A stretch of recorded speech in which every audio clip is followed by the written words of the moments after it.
The Underground, Ideas into Action presents an Underground Chat, where we bring the underground conversation to you.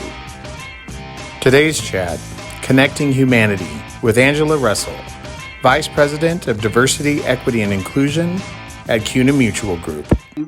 I want to start with, how are you? How are your loved ones? How's your community?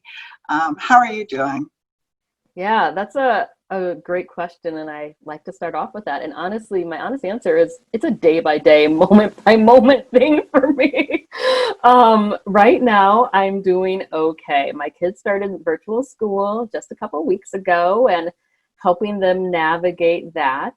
They miss their friends, so figuring out ways so they and their friends can connect virtually, and have some play dates here and there, and navigating being a single parent while working full time during this time.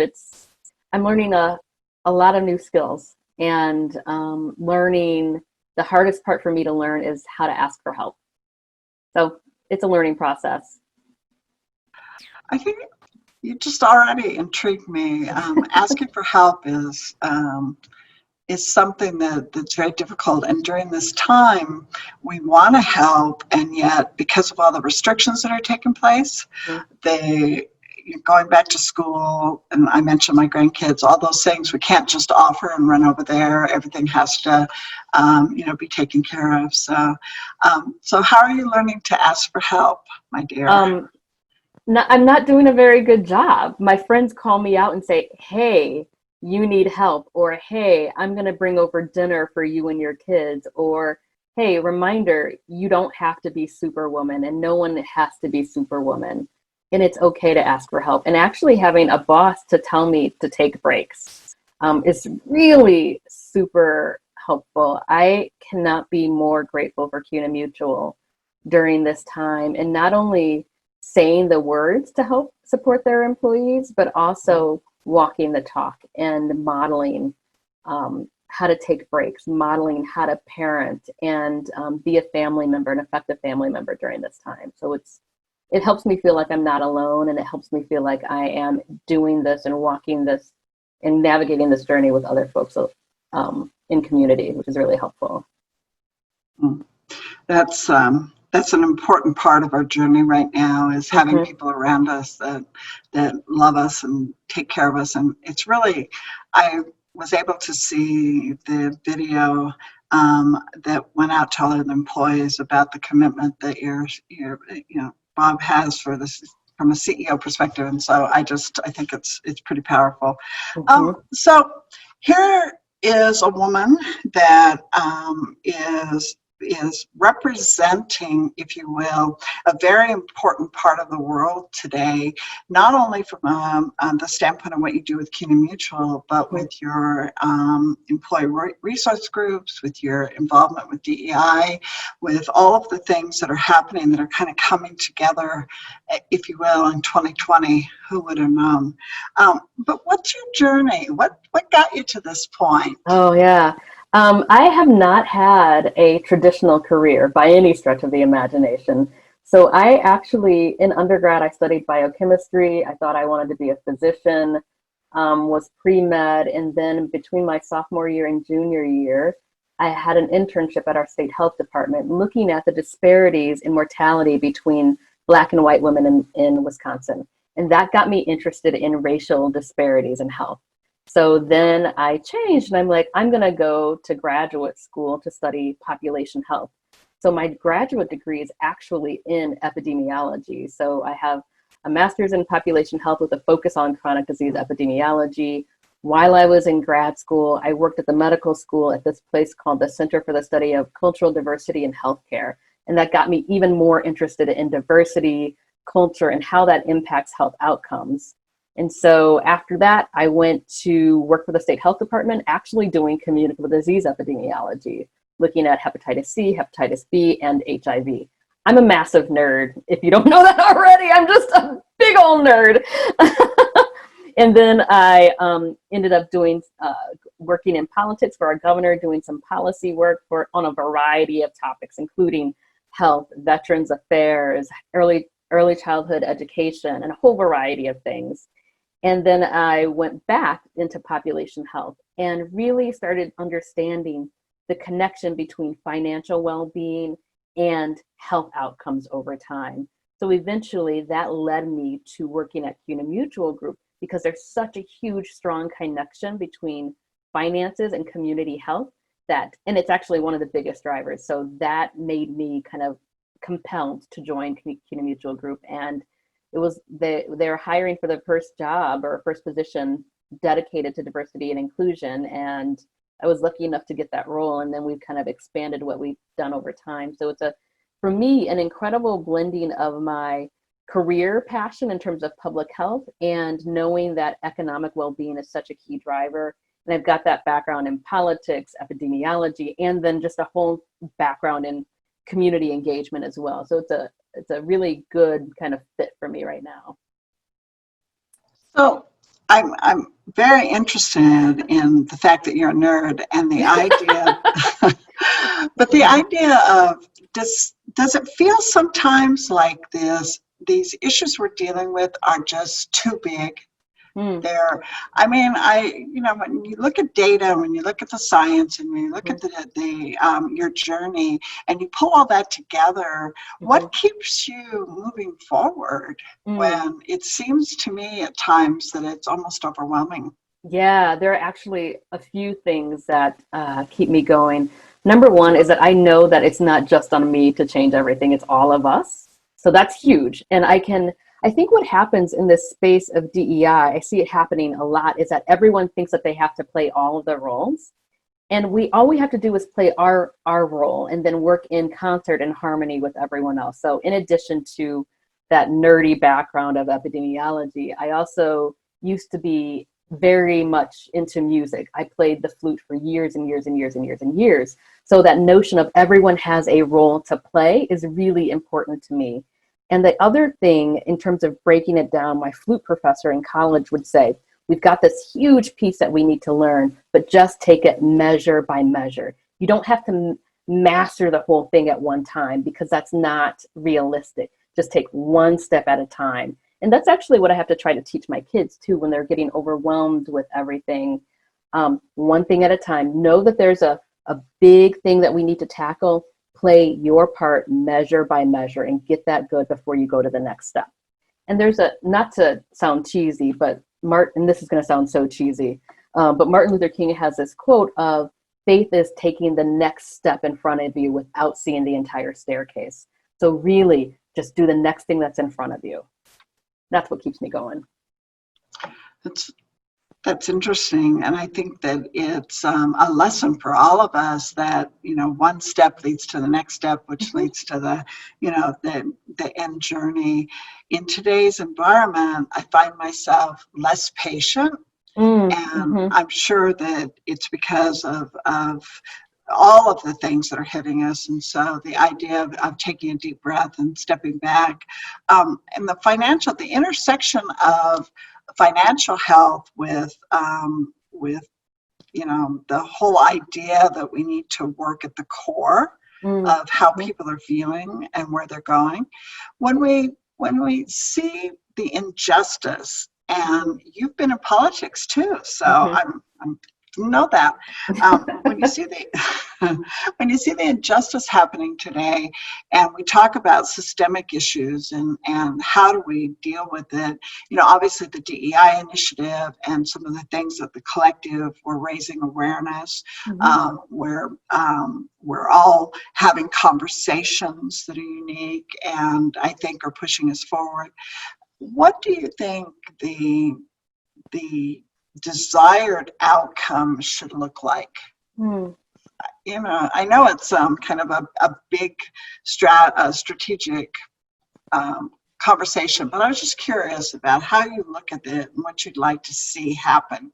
Yeah, I think that the desired outcome is where we have a financially just country where everyone, no matter their background, despite historic patterns of exclusion, will have the opportunity to financially thrive, right? We know that based on history, that opportunity to thrive financially has not been there for everyone. So I think that credit unions have a really incredible opportunity to create that new future for everyone. I agree. I think as we look to what this journey is going to be, having the patience and taking steps, and then allowing, if you will, the world to tilt, and for us to look at both what were the immediate needs and what are the long-term needs, and then that starts with that engagement. So I had put a little thought together for you about Mother Earth tilting, and we're out here on the West Coast, and so we're having all of the smoke from the fires, and we're not directly in California, we're in Nevada, but we're getting the remnants of it, and heat and all those things. So it's not just any one area right now. Right. Do you think that we've reached a point where it was like a tipping point that we all needed to be aware of? We are certainly at a reckoning point, and 2020 has amplified how it's all connected, and amplified that we've got to do something, and we've got to do something now. I've been talking a lot to my 12-year-old, and he's always like, "What's happening, Mom? What's happening?" And then I'll say, we're in a period of deep transformation. And in times of transformation, I used to think that, oh my God, transformation is this beautiful thing. And transformation is hard. When you think about a woman giving birth and labor, that's really hard. About 11 years ago, my dad passed away, and he was in hospice. And before he entered hospice, we knew that he was dying, but I had this notion that, oh my gosh, he's going to be in hospice, he's going to die with dignity, and it's going to be this beautiful thing. But no, it's hard. So I think in this time of reckoning, not only are we being asked to be different, we're also going through a collective grieving process. So if you know about the Kubler-Ross stages of grief, there are those anger, denial, bargaining aspects that happen before you can get to the acceptance. So not only are we being asked to change, we are going through a collective grieving process, and it's amplified. So how do we care for each other in a compassionate way while we're being asked to transform together? And it's really hard, because what's happening now is that the grieving process is not only about our nature and our Mother Earth, it's also about being asked to unlearn things that I was taught. And I want to hold on to the ways that I was taught. But if I hold on to that framing, that means that other people aren't going to prosper. So what does that mean for me? And so it's that all of that kind of grieving that's layered on top of each other, one after the other, takes a lot of care and compassion and empathy, and being able to connect and move forward together.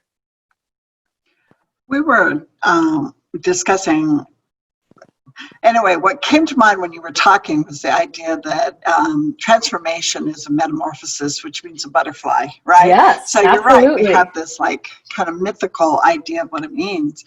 But we were talking as a team about leadership and role models, and you quoted Martin Luther King.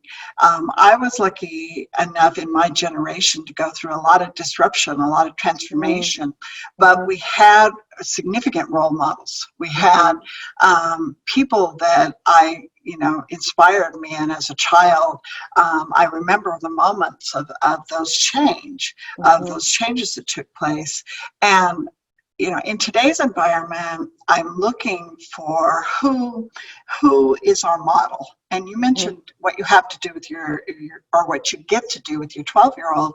I think that part of these underground conversations is that thought leadership that says we may not rise to a level of international prominence in terms of what our thoughts are, but can we collectively, as you indicated, demonstrate leadership that models the behavior we want, that models the way?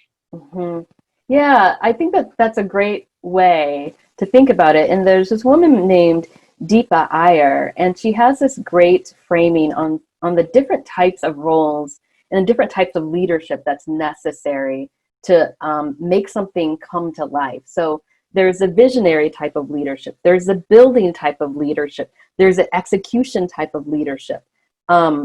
I know that the execution kind of leadership is not my swim lane. I need to make sure that I have that on the team, or that I'm a part of a team that has that.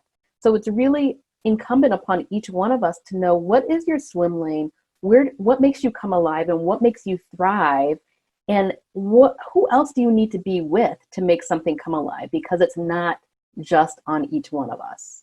And that's actually the beautiful thing about diversity, right? We don't have to be all things to all people, because that's impossible. We have to understand what are the different talents of everyone and weave that together. So you're absolutely correct. So now we're in this environment where we aren't, close to each other. We're not hugging each other. We're not coming into the credit union space. We're really communicating virtually. And we want to keep that social change taking place. And as you mentioned, the financial health is core to social change. Mm-hmm. How do we take this message and make it virtual? I mean, how do we shout it to the world? I think a lot of it is these smaller conversations. I think that it's hard to have transformation in a Zoom call. And I think it's also the individual practice, that an individual transformation that's required of all of us. So in the practice of DEI, diversity, equity, inclusion, among the practitioner space, there's been this debate for years on, do we focus on hearts and minds change, or do we focus on systems change? And it's essentially, you need both. If you think of it as an infinity symbol, the hearts and mind change influences the systems change, which then influences the hearts and minds. So you need all of that together, and that individual change takes intentional practice. And I'll go back to that piece of music. I can't really perform a piece of music well unless I'm practicing each measure over and over again. And it's not just understanding the notes on the page, it's understanding the music that needs to move through that page, what you're trying to communicate. And that only comes with intentional practice. So whether you're an athlete practicing, your moves for athleticism, clearly I'm not an athlete, or you're a musician and trying to practice a piece to get it towards communicating something effectively, you have to practice every day. And it's the same thing with DEI. It's a skill that you have to be intentional to practice. And have people around you that are supportive and understand that you're learning. I find it, when you spend your life, if you will, committed to trying to make a difference. Mm-hmm. And you mentioned, death, and you mentioned how you go through all of the phases. I think that in its own way, life is redefined based upon death. Mm-hmm. And so whether it's letting go or it's losing our family members, it's all of those things impact us. But even though you're committed to it, it's still a journey. It's still learning. Absolutely. And these conversations I step away from, and I think, okay, I've got to research that. I've got to learn more.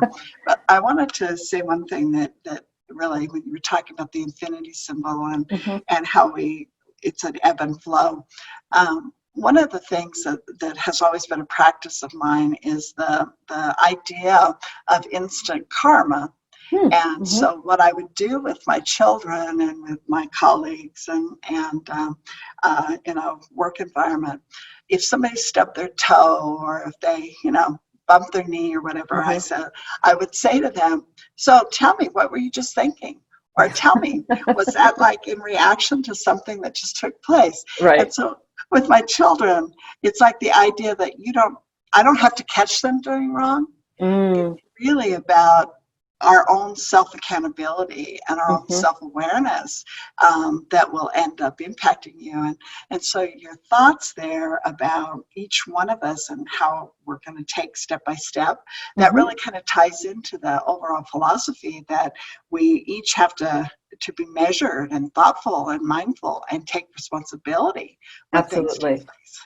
Absolutely. And it's the work of DEI is not a solo act. I'll go back to music again. It's really about an orchestra and playing your part so everyone can sing and perform and thrive, really.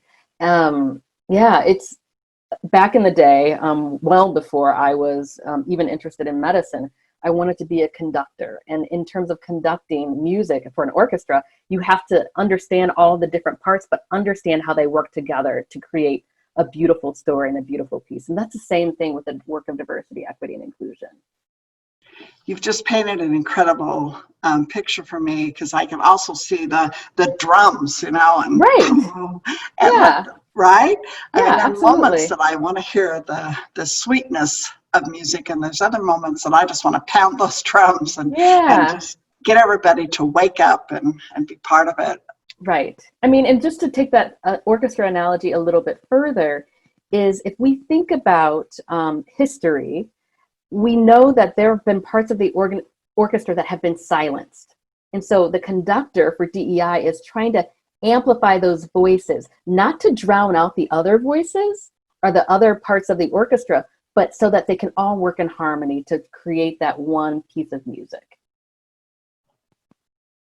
Perfect.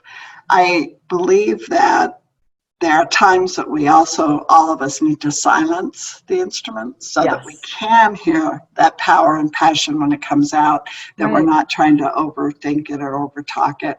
Mhm. So we need to take the message socially. We need to keep having these kind of conversations. So thank you for doing that. Yes. I also think that we need to challenge each other. And we need to say, I'm going to stand up. And if I don't stand up, Angela, send me a quick text, send me an email. Yeah. Sue, what are you doing? Because, obviously it does take the village. But what do you think the items that we need to take into, what we need to put into action during this time that credit unions can do and actively do to make a difference? Well, number one is self-reflective analysis. And I got this phrase from someone actually who's going to be speaking at CUNA Mutual soon, Darnell Moore.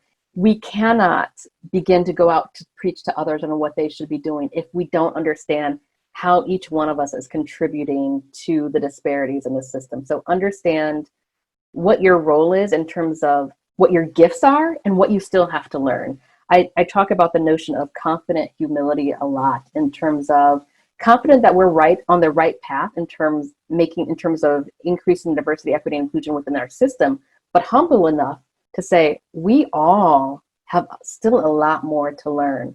So that's number one. Number two is curiosity, and that curiosity is connected to courage, because to say that, oh my God, there's still so much that I don't know, and I actually personally feel that on a daily basis, like, oh my God,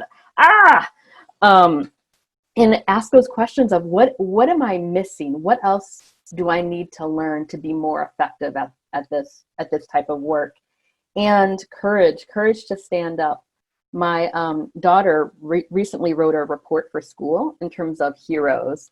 And she talked about her heroes are people who are protesting, knowing that they could get hurt. And so my daughter's 10 and my son was 12. He's like, wow, Becca, that took a lot of courage and bravery. It's like, I think the same thing, but I don't know if I would have been brave enough to write a report on that, because I would be concerned about my teacher's feelings. So really being brave and courageous enough to take a stand. And it's hard to do that right now. But take a stand with compassion and empathy, not in a way that diminishes the humanity of other people, but in a way that highlights how we are all intrinsically connected.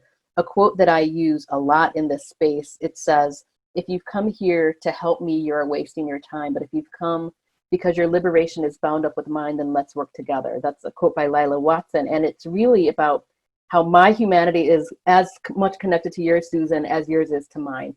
It's all of us working together to really live up to our fullest potentials as human beings. You actually, in a podcast, I heard you quote that, and I wrote it down, and it's actually one of the reasons that prompted me right then to reach out to you, because I do believe that it takes courage, and we also have to have a safe place around us to have these conversations and to say, I'm not your daughter being willing to stand up and express herself. Mm-hmm. Hopefully that's what we're doing. And as you know, my journey with gender equity has been going on with the credit union movement for a while. Mm-hmm. But the addition of, if you will, a focused effort on ensuring that women of color, that Mm-hmm. people of color are part of the conversation has been another dimension for me, to not from the standpoint of it didn't matter before, but more to be intentional today. Mm-hmm. And to ask people to expand the network, be part of the solution. And I just wanted to add that I think that initiatives like we have today within the credit union space are solid, and they come from a great place of heart and mind. And now the next step is for us to be intentional about how we expand that network, and how we intentionally say, I want, if I've got a CEO position open, I'm not going to stop this recruiting process until I have at the table people that represent, the membership. Yeah. Right? Same thing with board members. I want people that represent who we serve, what a credit is all about. So I think it is. You're right. It is a journey, and we are learning something every day. And I'll tell you what, I'm motivated. Even in all the craziness that's going on, I think that it's a tough time, but it's also a window of opportunity. Yeah, a while ago, before 2020 happened, there was a time when I was kind of getting burnt out, and I was chatting with a friend of mine, and she's like, think about the abolitionists, the slavery abolitionists. They created the pathway forward for right now, and that's what we're doing for future generations. So it's not about that we'll see the fruit of our labor right now. It's about creating that pathway for the future. We had a speaker a couple of years ago named Teek Milan, and he said, our job is to create a blueprint for the next generation. And that's what our job is. That's what we're doing. And would we like to see change in our lifetime? Absolutely. That would be great. And I think we are incrementally, but even though we can't see the full thing, knowing that we're putting in place things that will impact folks for generations to come is honestly, it feels really sacred and makes me feel super honored to be a part of this work. It's humbling, actually. Well, and I think that when you share your stories of your children, that's when the reality hits. You're creating the next generation, and I have the opportunity right now to influence, my grandchildren's path and what they do, and to the extent that it goes beyond. They can come to grandma's house and take advantage of things. It really gets into, let's have heartfelt conversations about what's taking place. So. Yeah, and the children impact us too. So we're creating a better generation for them, but then they'll ask me really hard questions. I'm like, oh, I haven't thought about that. Let's talk about this. And it's really beautiful. Absolutely. And we have to be authentic. Isn't it interesting? There was a time when we'd make up stories or we wouldn't tell the truth, if you will. We would tell what is acceptable to be heard. And in today's world, they're exposed to it. So, right? So we have to, be direct, be authentic, and actually represent that. So I appreciate so much your time. Thank you very much. Yeah.